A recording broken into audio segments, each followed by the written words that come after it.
if you kind of think about like at a very high level, our vision is essentially, I want to look at your P&L, right, on your property, and I want to optimize every single line item on your P&L. So starting with the biggest, which is your mortgage, and working its way down, we basically want to look at every single one and say, is this as optimal as it can be? And so, obviously now's not the right time to refi. It might be soon, but that's something that kind of we're just monitoring. We're just monitoring the mortgage market. We go to the next one, and that's your taxes. Then it's your insurance, and then it's essentially utilities, maintenance, so on and so forth. And so, one of the things that we're looking into now is, can we help you reduce just your standard bills? You mentioned your internet bill is just on autopilot, right? It just deducts every single month. We've actually had great success lowering the Spectrum internet bill. And so it's one of the services that we offer is that you can essentially just upload your bill, and we have a team of people that will just go out and try to negotiate that bill the same way that we do with your property taxes and everything else.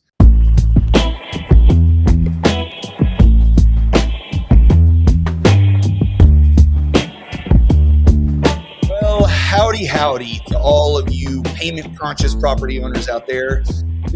Right now is one of the least affordable housing periods that we've ever seen in history, and home prices are up, rates are high, but coming down and maybe pretty fast. So look out below. Things are starting to change as we speak.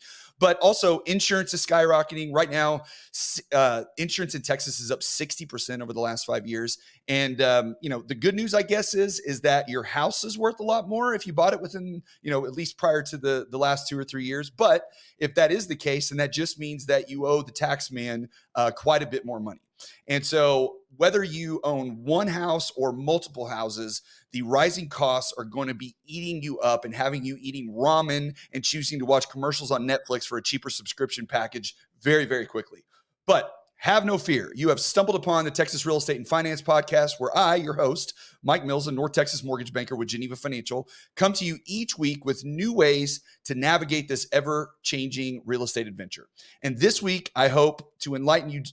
Well, actually, this week, I hope to lighten the load on your bank account a little as we discuss a new company leveraging technology to help you save money on property taxes, home utilities, and much, much more.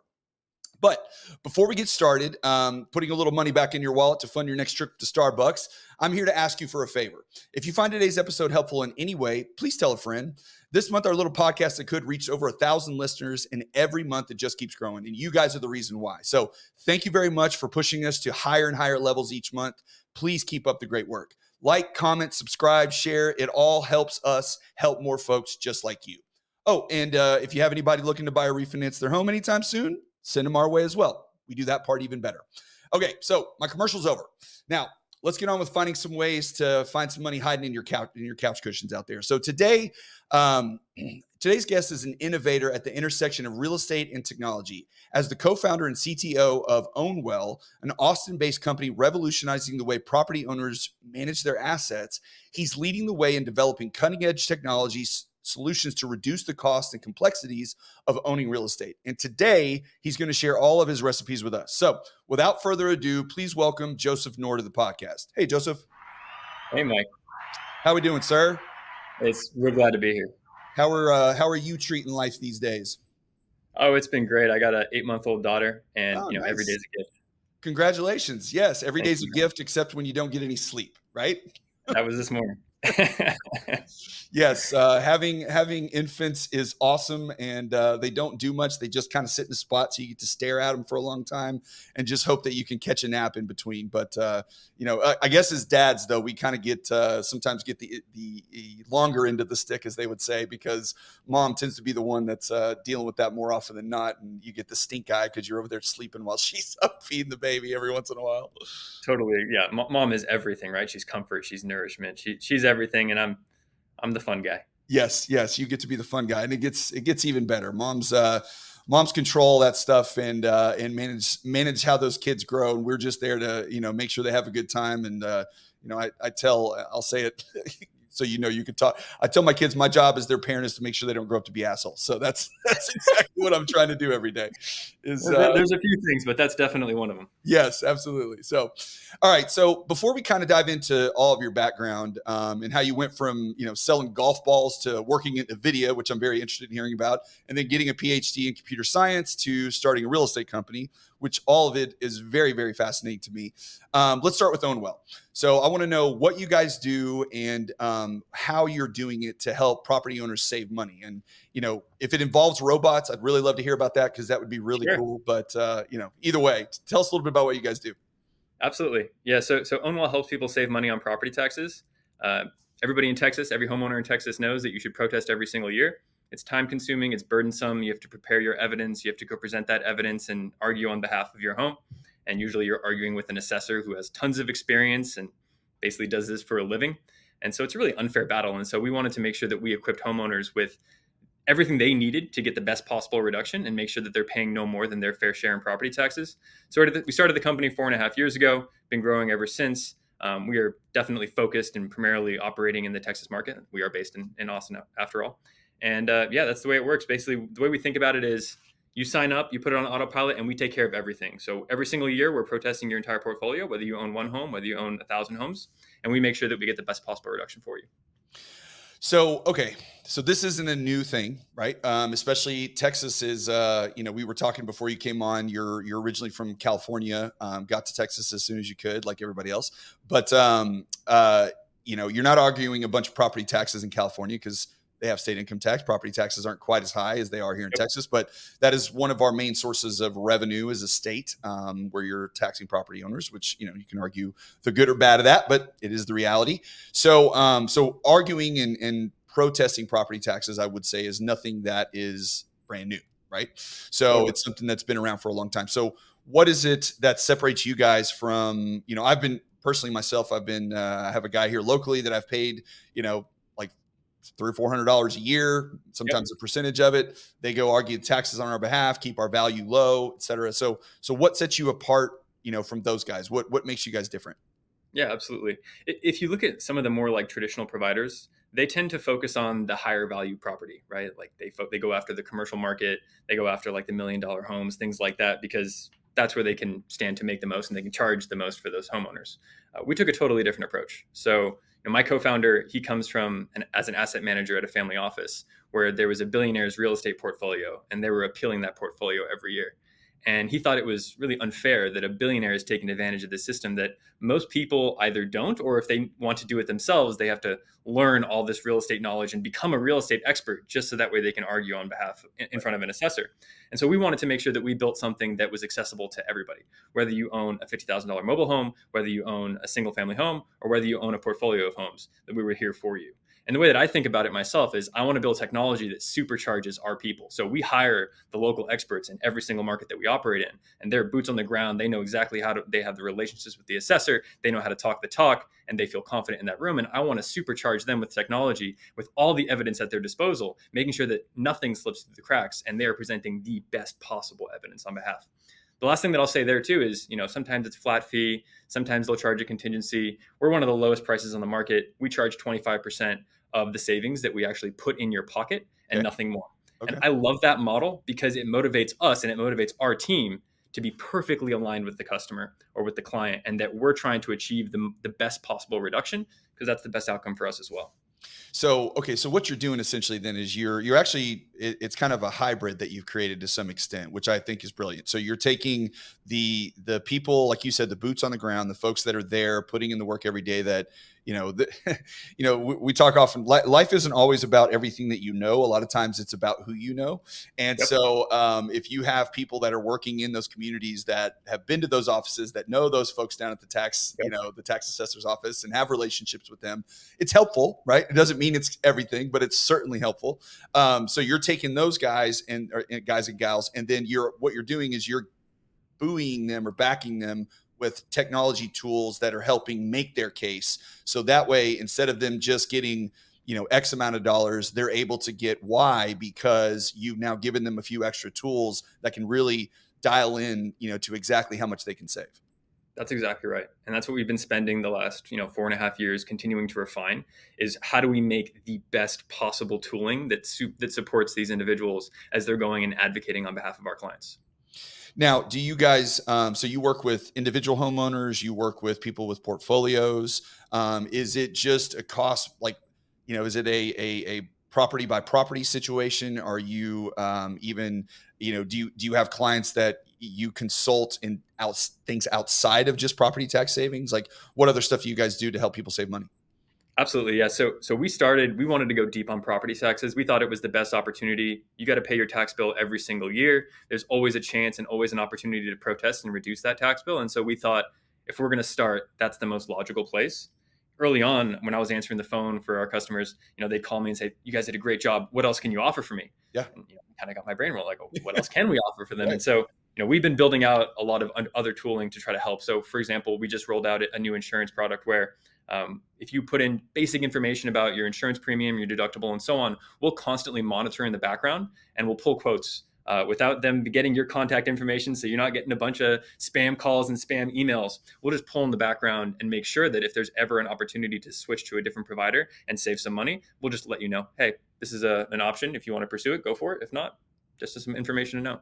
Yeah, well, I mean, like I said in the very beginning, with insurance costs being so incredibly high right now, it's a very difficult thing, especially if you don't. The hardest part about insurance, which I'm so glad that there is a company out there that's trying to focus on this, is in running these quotes like this, because I deal with this every day whenever I talk to folks about buying refinancing homes, and I used to not have to talk that much about insurance. I would say, hey, look, on average, if you're buying a home in Texas and you're going to spend, 200,000 to let's say 400 to 500,000, your insurance premium is going to be around $200 a month. And that's just what it was for a very long time. I've been doing it for 15 years. That's about what it was.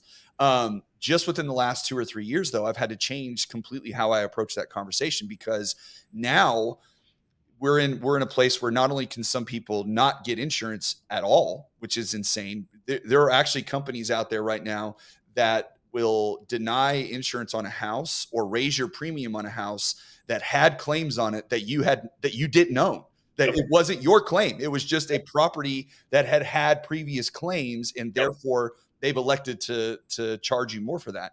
And then the other thing that's occurring, which I'm sure you guys are seeing, is the deductible piece, right? Used to, in the state of Texas, standard deductible was 1%.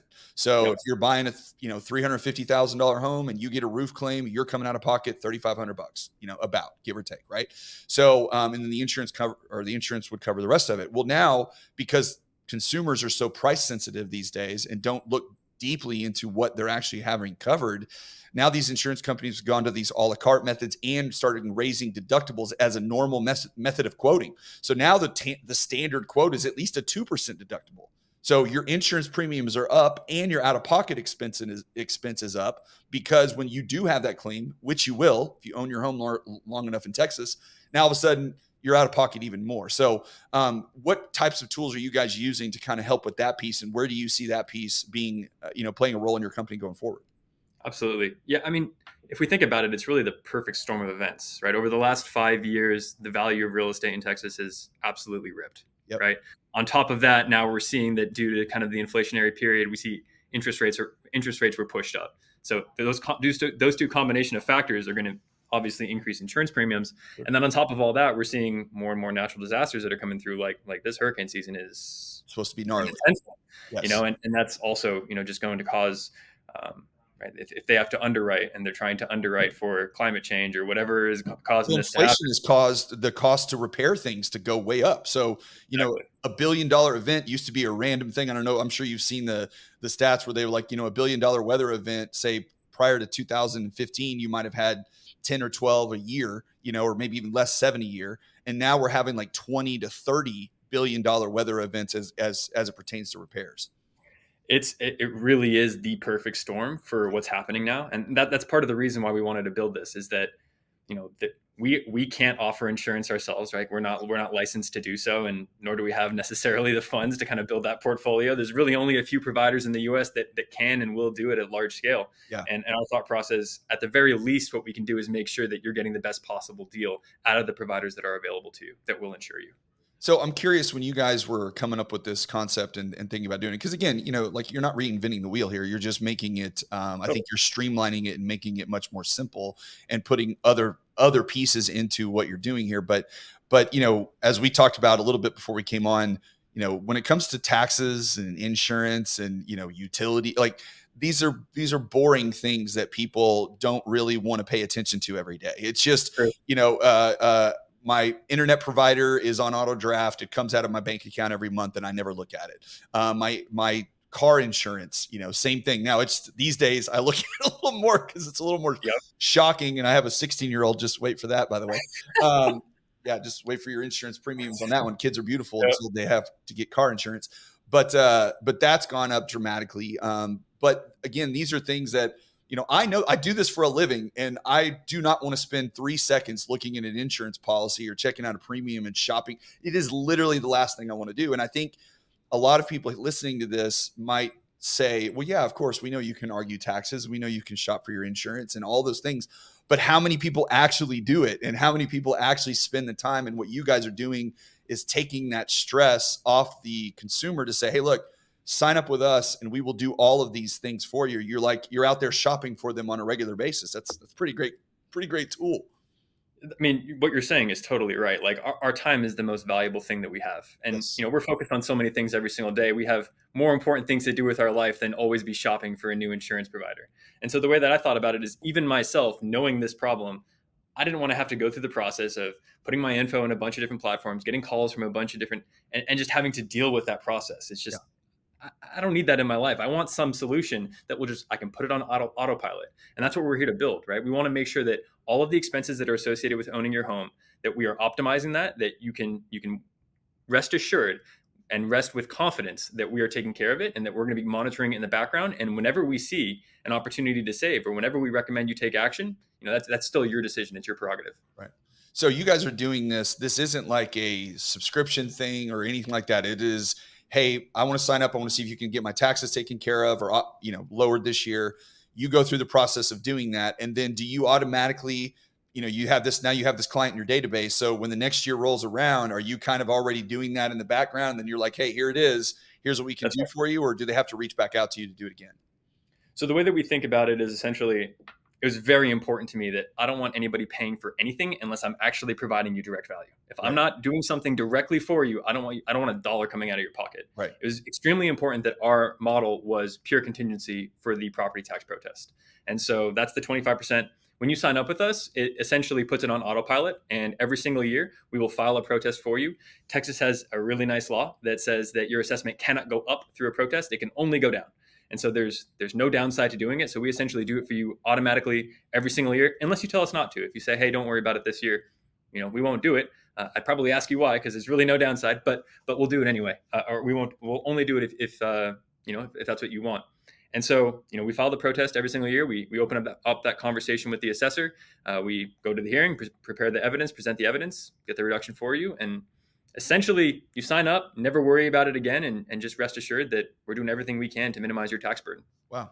I learned something every day. I did not know that through the protest process, they cannot raise your taxes. They can only lower. Right. That's right. Interesting. All right.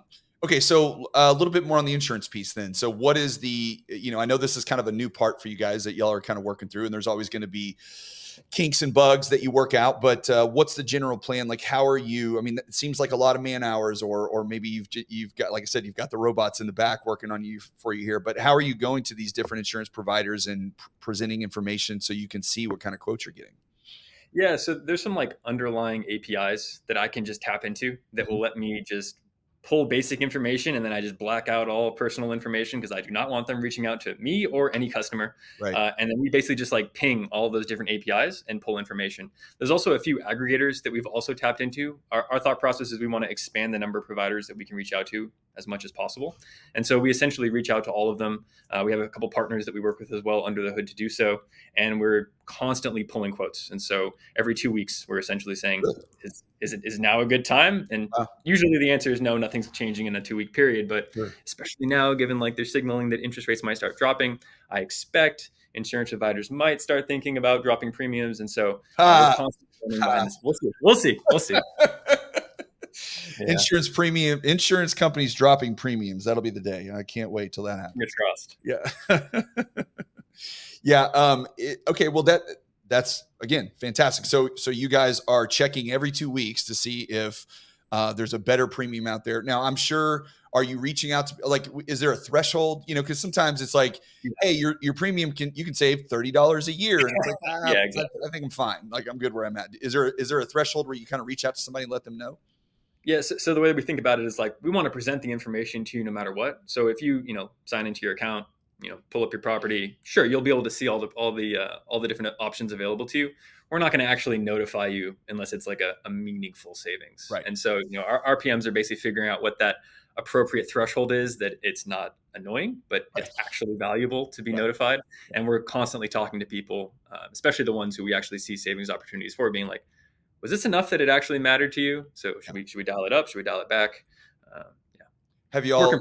y'all brought have you brought in any insurance folks to kind of help identify, because insurance it is kind of a shell game a little bit, where you're moving coverages to save money. Because here's the thing, I don't know if a lot of people understand this when it comes to insurance agents. So, and also, Allstate, Farmers, Liberty Mutual, these companies that are agent based models, they don't they can't their company tells them how much they have to charge, right? There is no like, well, because this guy, you can get it. They all offer the same thing. I mean, not every company offers the same thing, but if you work with an agent, an Allstate agent here, an Allstate agent there, they're giving you essentially the same portfolio of products. But it is how they cover it, what they do, and how they explain, and the especially when it comes to picking insurance companies, how easy are they to connect with and help file claims and that kind of thing. But are y'all bringing insurance folks in to kind of help identify like what coverages are necessary, what aren't necessary, in order to kind of find that sweet spot? Yeah, totally. It's I was surprised by how highly regulated this industry was. I knew there was some regulation, but I didn't realize just how deep it went Yeah. until we started kind of getting involved in the space. And so we had to spin up a whole separate kind of sub entity that is actually a broker that's able to do all the things that we have to do to make sure that we're not violating any law, whether it's state or federal. And yeah, we had to bring in quite a few experts and advisors and so on to tell us exactly how we should be structuring this and when we can recommend things and what that should look like. Now, I noticed, going through y'all's website and stuff, you mentioned something about some utility stuff. So what are you guys looking at doing there? Is there another piece of it with that as well? Yeah, yeah, definitely. We're looking at, if you kind of think about like at a very high level, our vision is essentially, I want to look at your P&L, right, on your property, and I want to optimize every single line item on your P&L. So starting with the biggest, which is your mortgage, and working its way down, we basically want to look at every single one and say, is this as optimal as it can be? And so, obviously now's not the right time to refi. It might be soon, but that's something that kind of we're just monitoring. We're just monitoring the mortgage market.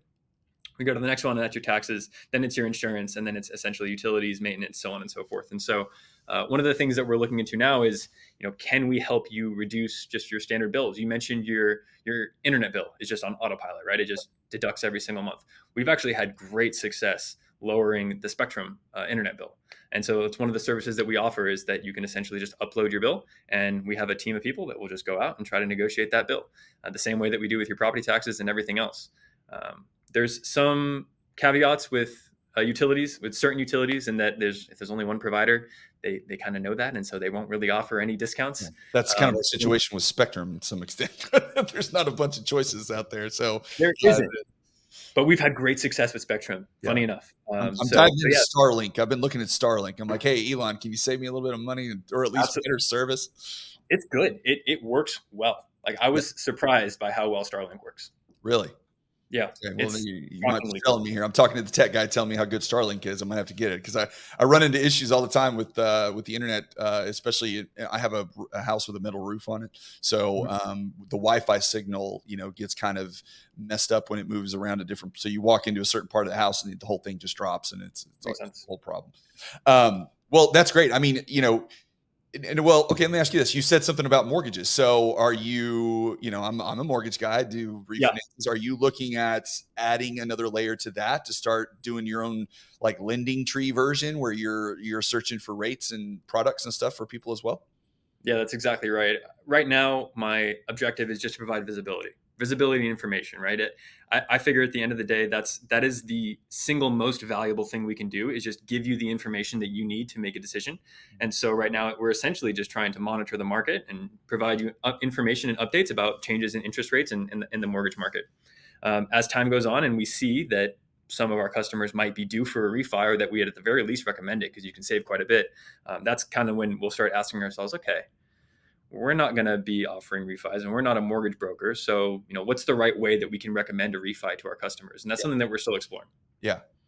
Well, for anybody listening to that, something I talked about on my market update this past week, and we'll be doing much more on it, is we're in a weird, unique place, and this might be helpful for you guys as well in the market, to where for a long period of time, with Treasury yields, or excuse me, with the Fed funds rate being held at a higher level, your short-term money was more expensive than your long-term money in many cases, which is why we've had this inverted yield curve. And so now that is starting to kind of reset a little bit, because as the Fed is deciding they're going to lower rates, now these yields are starting to come down. And so in the normal sense of things, when you borrow money for a longer period of time, you're usually going to pay more interest because of the risk involved in holding that money for a longer period of time than you would for shorter. But in these weird times we've had the last couple of years, it hasn't been the case. So, but when that happens, when it does start to reset itself, the adjustable rate mortgages actually start to become very attractive in a market like this. Now, they had a really, really bad name because of what happened in 2008. But I would caution people to understand that the bigger problem in 2008 wasn't adjustable rate mortgages. It was the education behind what they are and what they do. And it was behind qualifying people that didn't have income to qualify for with anyway. Like, that was really the crux of the problems that were occurring. And then the incentives that were involved in the industry itself by, allowing people to do these types of mortgages. But going into this new environment that we're in, where the rates are going to expected to start coming down, when you have an adjustable rate mortgage, they're fixed for a period of time, 3, 5, 7 years, 10 years in some cases. And usually when you're not, in this environment we've been in, then you're going to get an initial lower rate on the adjustable rate than you would on a fixed rate. And then after that 3-year, 5-year, 7-year period of fixed ends, then your mortgage will adjust down if the rates have been coming down. And where the benefit of that is that right now, if you have a 7.5% mortgage, well, today it could make sense for you to refinance to 6.5%, because that's almost where we're at, right? That can make sense depending on the size of your loan. But if you get to what happens in 12 months when we get to 5.5, and then what happens in 12 more months when we get to 4.5, well, each time you're going to be refinancing along the way, and that costs money and adds to your loan and all that kind of stuff. So there are some things that people haven't considered for a long time that may become very beneficial if they understand how it works. And, having somebody on your side looking and trying to figure out what the best terms for you are going to be and where it might fit with your current mortgage situation, so you don't have to every day, and you can offer that all into one spot is fantastic. Do you guys have much interaction with, like realtors or, providers that would recommend your service to their, customers? Like, how do y'all interact with that? Yeah, we it's this thing where, like, every real estate agent knows that when you have a buyer and the buyer closes on a home, you let them know, hey, make sure you protest your property taxes, make sure you file your homestead exemption, right? It's kind of these like de facto things that you have to do. Right. And every agent knows to recommend it. And I think historically it was like, you go to the county website, you get the form, fill out the form, you got to file the form with the right, you got to mail it, or you got to send to the right email inbox, and so on and so forth. And we noticed that, this was such a common recommendation, and agents were coming to us saying, hey, we noticed that you file homestead exemption for free. Hey, we noticed that, you guys are the ones that are a kind of easy recommendation when it comes to protesting. And so we actually launched like an internal partner program where real estate agents can partner with us. We give them like a special link, and it offers their clients a discount when they sign up for Ownwell. And so that's something that we've been, we actually just rolled it out this year, and it's been a great success. Oh yeah, that's awesome. I mean, that's how you get to the consumers generally, because whether they're buying or refinancing at a time, they're thinking about those things right then, and that's when you can catch them, because otherwise, they're too busy trying to stay awake after their infant was up all night long. So you got to get them when you can. Yep. Okay, so you're obviously you're not a.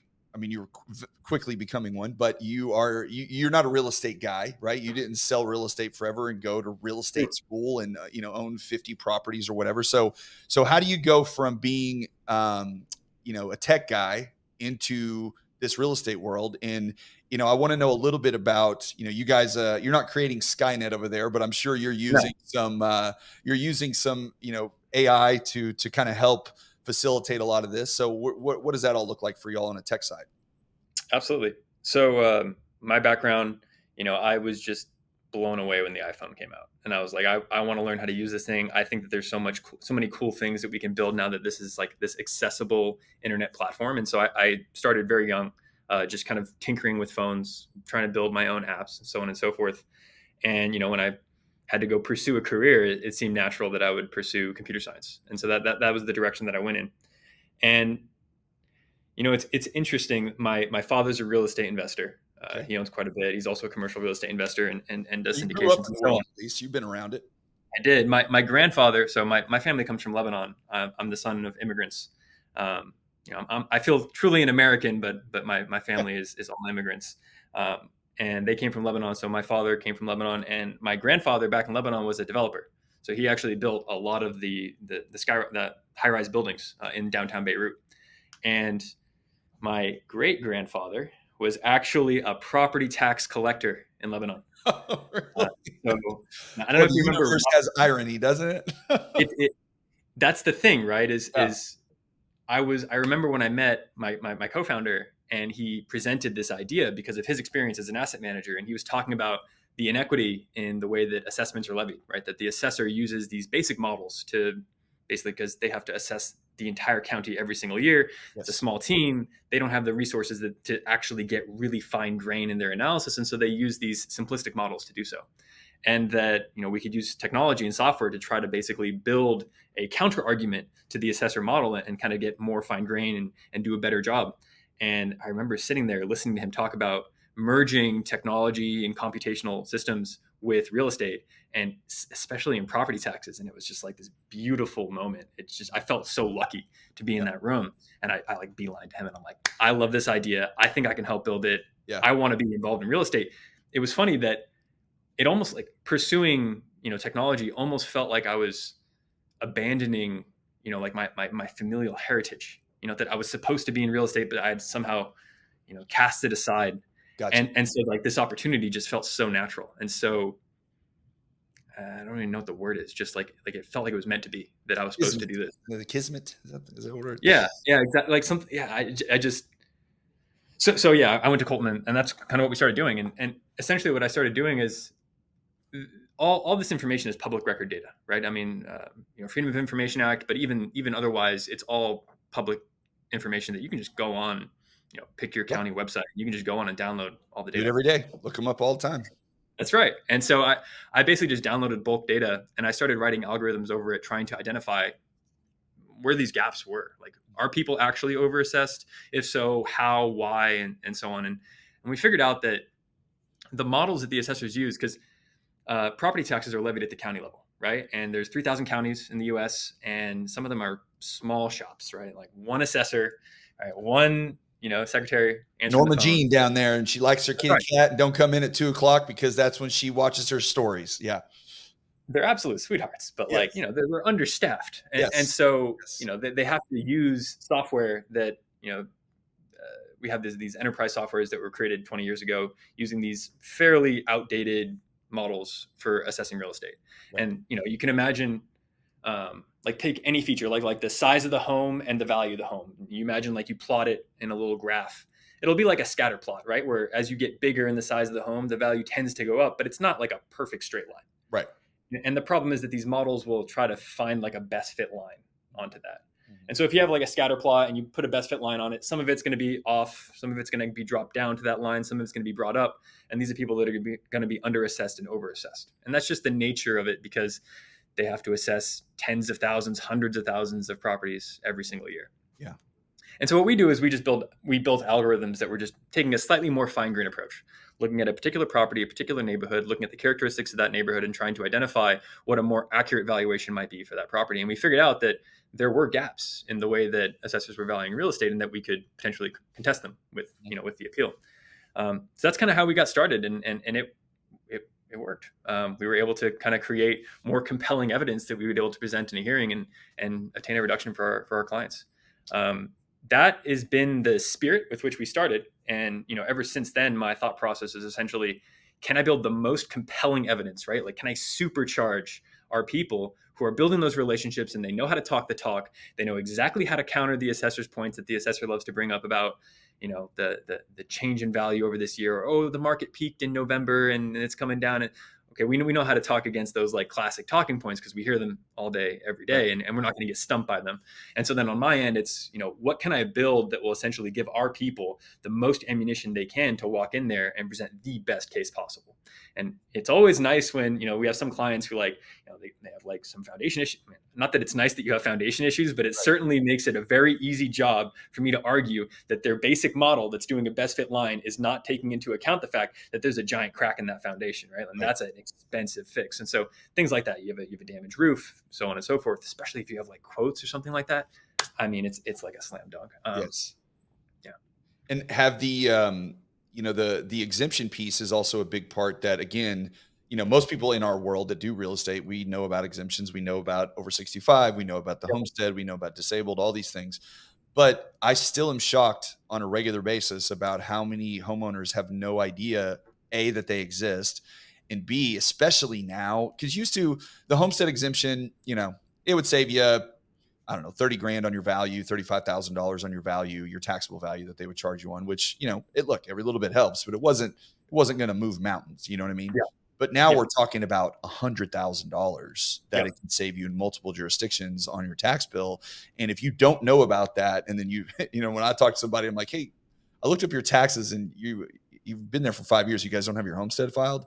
And like, Yeah. oh, no, we never got around to that. I'm like, I mean, Oh my gosh. you just lost like $5,000 over the last 2 years. Like, you probably Yeah. look at that. Yeah.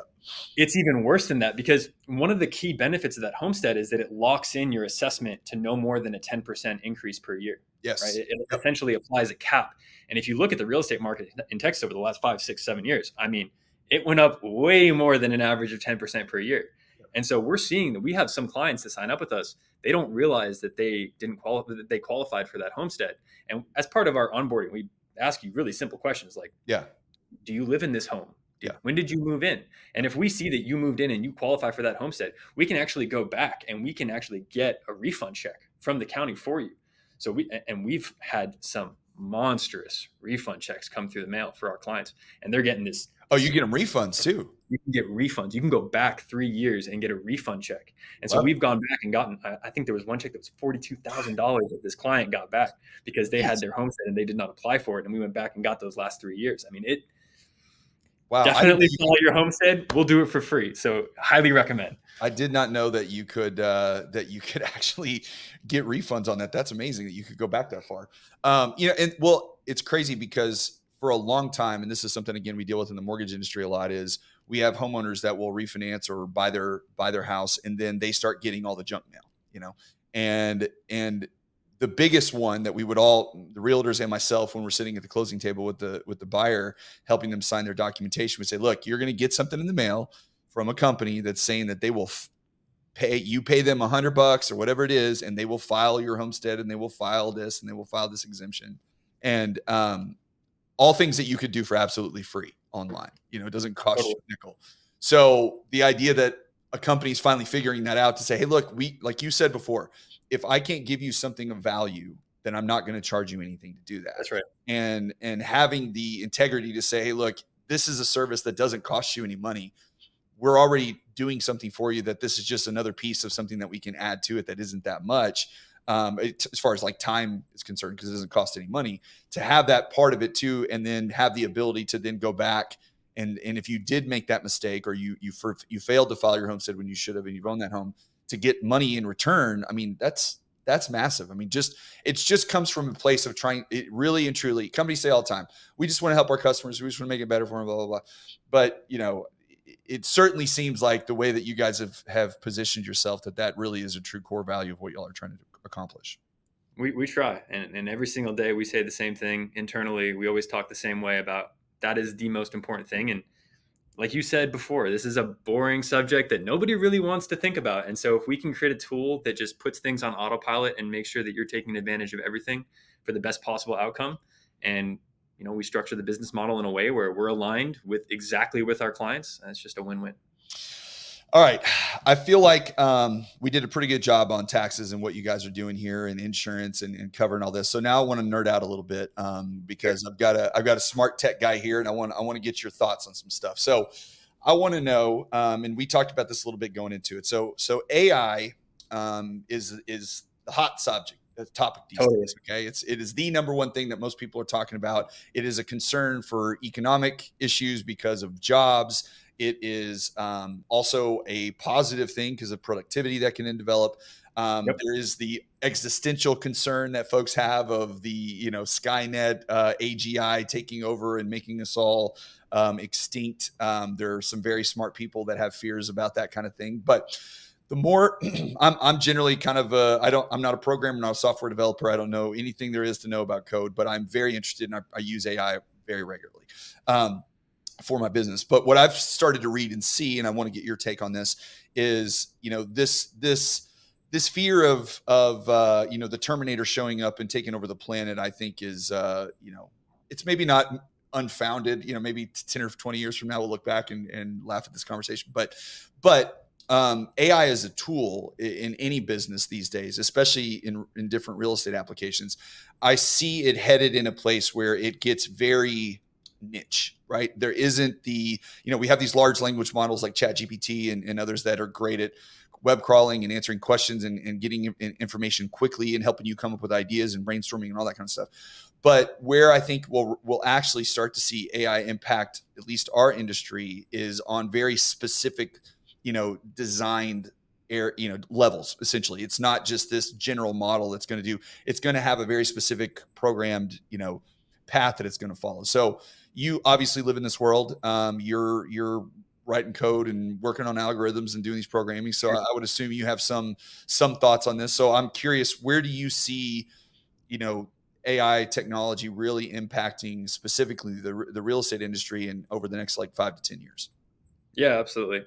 So I think the first thing that I'll say is I think when like every single new innovative technology comes out, people are panicking. It's essentially every single time. I mean, I remember reading about how when electricity was first invented, there was a city in kind of like the East Coast that had essentially they were candle factories. Like that was like their core business, Yeah. and they actually legalized the use of electricity within city limits because they wanted to protect their business, right? It's, And so every single time we're like, oh, there's going to be no more jobs. We're going to lose all of our jobs. Like every single time that we see kind of a new breakthrough in technology. yeah, when the People printing are, press came out, everybody was freaking out that everybody was going to spend all their time reading books and not do any work. yeah, It's like, you guys right. And spend too much time reading. What the hell's wrong with you? exactly. And, Yeah. and, like, okay, like maybe that's true. Right. And maybe AI will displace a lot of jobs. So let's look back through history. All these times that innovation have happened, we must be at a massive unemployment rate today, Yeah. but we're not. Right. And I think what ends up happening is that the realm of human productivity just expands. Like we just do so much more, and we're able to focus on things that we weren't able to focus on before, and push new boundaries. And so I think of it very similar today. I don't see any fundamental reason why the advent of or the innovation that we're seeing in AI would alter the world in a way that violates the course of human history up until this point. Sure.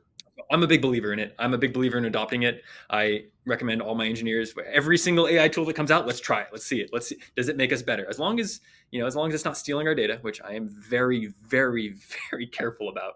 I read the terms and conditions very carefully, make sure I get on the phone, make sure that So you're the one guy that actually reads those. Okay. Well, I'm reads glad it and there's doesn't somebody just out click I accept. Yeah, that's me. I'm that weirdo. Good. Hey, I'm you're very the careful smart one. about You're that. not the weird one. I wish I could, not fall asleep reading terms and conditions. But then half the time you'd never sign up for anything because it's like, well, I don't want to agree to that. Well, you can't use it. I remember my closing docs when I bought my home. Like I read every single word, right? Yes. Like I'm that guy. Yes. But yeah, so I'm a big believer in adopting new technology, and I think ultimately what we're going to see is, the same way that the iPhone was introduced and has completely changed the way we communicate, completely changed the way we do business. It's changed the world.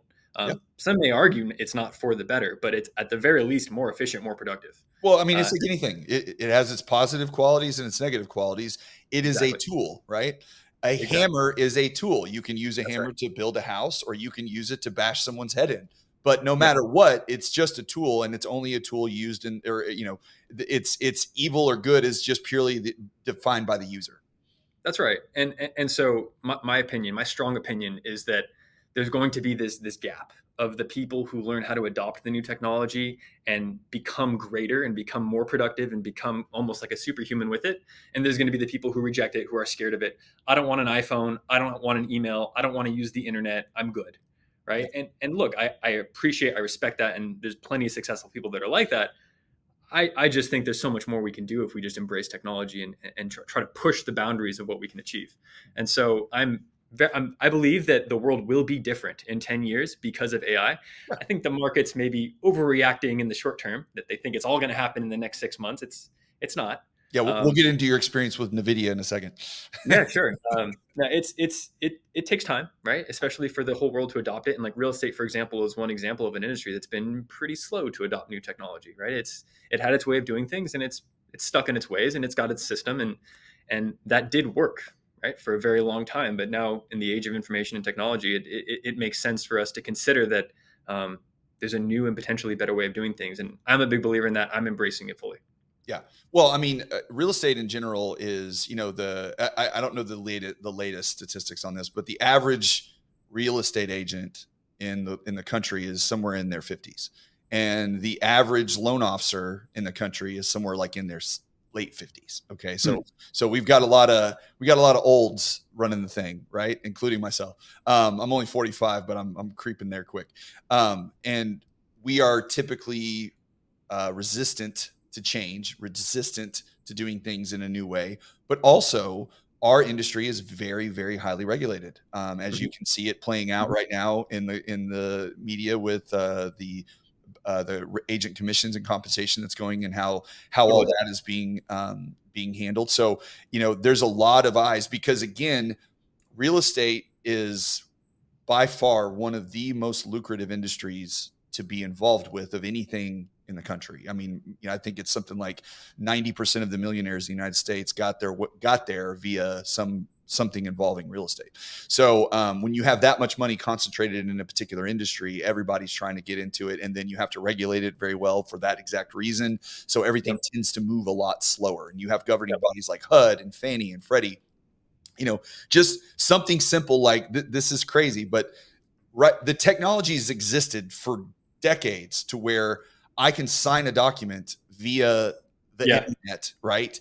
And it be a legal binding document in a million different ways, right? And you can verify IP addresses, you can have certain kind of, check-ins to make sure that you're a human. I mean, all these things can go into play. You can take a picture of yourself with your driver's license. There's a million things you can do, right? Yep. But yet the vast majority of our industry still requires, at least not everything now, but a few documents to be signed physically in front of a person that's going to write in a book that you are who you say you are, right? And Yes. then they get bent out of shape because you're using the wrong color pen. So this is the kind of thing that we're still today in 2024 still dealing with. So the idea that we're going to allow, that our industry is just going to all of a sudden adopt all these AI tools that could definitely make it cheaper, more efficient, and everything to do our jobs, is a little bit far fetched. They're not going to do it right away. But do you see anything, or are you guys looking at anything right now, kind of to the side? And maybe you don't want to tell me because you don't want to be first to market, but of innovations using this tool that you think could really impact the real estate industry the quickest. So, what I'll say to that is like, my co-founder and I are brainstorming every single day, every Yeah, single night. And we're going to do it tonight, right? We're going to go right. grab dinner and we're just going to chat about how we can make the world better, right? And what can we bring to the market that's going to help people, that's going to improve efficiency, improve productivity, minimize costs, whatever we can do. Sure. And we've got a very long list of ideas. And really, at the end of the day, it's what makes the most sense for us, Yeah. what makes the most sense for the business. Like, is we can't just like do something completely radical and new that makes no sense in the context of Ownwell as it is today. Yeah. You got But to stay maybe within your boundaries. Yeah. yeah, like insurance, that makes sense. You do property taxes, you do insurance, that makes sense. Maybe you want to like help out with my refi too. Okay, maybe that makes sense. And saying like, okay, we're going to build a whole new brokerage that's going to change the way that we buy and sell real estate. That's a little far fetched, Yeah. right? And there's a lot of players in the space that own the space. And the last thing that I want to do is try to like bully my way into a market that doesn't need to be innovated into yet. Yeah. At the same time, technology is coming. I see that it's being adopted. I like that. I'm excited for it. I plan to be essentially involved in this space for the rest of my life and doing everything I can to make it better. And I look forward to the future. And I look forward to, and don't sell yourself short. I'm sure that you're adopting new technology. We're on a podcast right now. Like you are yourself adopting the tooling that is going to advance us into the next age. And even if AGI came tomorrow and was going to completely change the way we do things, like you said, there's plenty of rules and regulations about the way that things work, and it's not going to just throw all that out the window. We have to play within the bounds of the system that we've created. Yeah. I am curious. So I saw that you worked for NVIDIA for just a short amount of time. And Yeah. in the AI conversation, the fact that particular company is, basically held up the entire stock market for the last 18 months. I'm curious, when you were there, did you have options? Oh, yeah. Oh, yeah. And like even afterwards, I told my dad, this is a good company. Buy some of this stock. But you kept them even when you left? Of course. All right. Of course. Yeah, I'm a all long-term right, believer. all right. I should have bought more. Like looking back, I should have bought way more. Yes. Yeah. Did you leave to go start your own thing, or was it like, what was the environment like there? How'd you enjoy that? So first of all, I absolutely loved my time there. I knew that was so. My background, I loved computer hardware. I loved kind of building chips and the design of chips. I still think it's one of the most interesting, just fascinating things. One of the things that I love about it so much is that it's ones and zeros. So it's either true or not true. It works or it doesn't work. It's very precise and very fundamental in that way. And so it just like naturally meshes with the way that I think. Yeah. So I loved hardware. I love chips. And so NVIDIA was like, they were doing the coolest stuff in the hardware space back then. Right. And this was back in like 2014 or so. Yeah. And so I knew that I didn't even consider applying anywhere else. It was like, I only want to work for NVIDIA. What they're doing is the coolest. Nowadays, I got to give credit to Apple too. Building their own silicon is like, I love what they're doing with the M series chips. But back at the time, back in the day, it was NVIDIA and only NVIDIA that was doing these kind of domain specific computing. And so I wanted to work there, and I wanted to work on their GPU itself. And so, I applied, got in, spent some time there, had a really great time. It was a big company. Even back then, it was a very big company, lots of people, but the people that I worked with were so smart, so capable. It makes total sense why they are at the forefront today that they were in. And I at the end of the day, I decided that I wanted to pursue academia a little bit, and I wanted to go into my PhD. And I wanted to kind of do my own research as opposed to being a part of the NVIDIA research system. Yep. And that was, my decision. And you could argue that maybe it would have been more lucrative for me if I stayed. Hey, everything is all based on judgments of time, right? So, 2 years after, or 5 years after, maybe 10 years after, maybe 30 years after, when, Ownwell's rocking and rolling, and, you're living your best life, making millions of dollars, helping people, and, feeling good about being able to wake up with a smile on your face every day because you're doing the right stuff. That's a whole other story. So, it's all, it's all about where you're at right now, right? Keep your feet where you're at, focus on what you're doing. You did what you did, and we all have a past. We all did great things or bad things or good things or whatever, and we're all going to head in the other direction and do great things or good things or bad things. So it's just you can't look back and wonder what if, but you can always learn from every experience that you have, and being a part of a company like that, and then just seeing it explode as it has. Unfortunately, in the world of investments, what goes up tends to come down. And, if you are there on the ride up, I hope you get out on the ride down to some extent. I mean, we'll see. I mean, but a lot of people, what was it, Cisco Systems, that they kind of compare that to when it took off, back in the early 2000s. So, there's some comparables there, but either way, having that experience and being a part of an entity like that is, built on innovation and growth, I imagine you just took so many lessons from that to kind of help you develop your company and grow from there. Yeah, absolutely. And just to be clear, I don't regret it. I feel like the impact that I get to have in people's lives today is so meaningful and so valuable. Yeah. And to have such a direct impact in what we do is just such a satisfying thing, right? Like, I know I'm helping people. I know that my decisions are creating a better world for so many people that are, like you said, things are getting so expensive right now. And anything that we can do to make it better, I want to keep pushing forward. Well, these days, like I said in the very beginning, housing affordability it's the worst that I think it's the worst it's ever been. And I think when you compare it to what people make as far as their income compared to what it costs to live, and rents are coming down, but it's only because they've overbuilt, and they have stopped building. And so you're going to see those start to come up, and there's more and more technology that's coming into the rental space where rents are being controlled and prices are being controlled and monopolized, not by individual companies, but by individual software that runs over the entire industry. So these are all threats that are coming into that. And homeownership has been the path to wealth for the vast majority of people in the United States since its foundation. And the fear is that is starting to diminish because of the costs and people not being able to afford it. And so I love talking to people that are trying to find ways to make housing more affordable and help people get to that place, because if you can own a home and you can have something to call your own, it's better for our communities, it's better for our families, it's better for the country, it's better for the state, it's better for the county, it's better for Totally. everybody, right? Yep. And that's what we ultimately want. We want homeownership to continue to rise. We don't want to see continuing generations, Gen X, Gen Z, millennials not be able to own homes. Like we got to make sure that that's still the number one priority, because they say that y'all's generation is that you want to be transient, you want to move, and you want to have different. You don't want to be tied down to a place. And I would say maybe up until the point to someone gets to a place where you are and you start having kids, and then That's right. once those kids come into play, then putting some roots down is generally something that everybody likes to do. So I'm so glad that you guys are out there doing the good work, and helping folks out. Anything you want to say before we go? Let everybody know, obviously, where to find the company, any realtors out there, tell them about the referral program, all that kind of stuff before we wrap up. Yeah, sure thing. Everything's on our website. So that's ownwell.com, OWNWELL.com. It's very fast to sign up. We try to make it as streamlined as possible and basically answer a few questions, authorize us to represent you as your tax agent, and we'll take it from there. That's it. And then what about the Glad to be realtor here. referral program? How do they get involved with that? Oh yeah, that's if you go on our website, scroll to the bottom of the page, and there's a kind of a partner program. Just click on that, and you can submit your information, and we'll have somebody reach out to you. Heck yeah. All right. Well, thank you for everybody that stuck around. I appreciate it. We will be back on Monday with another market update.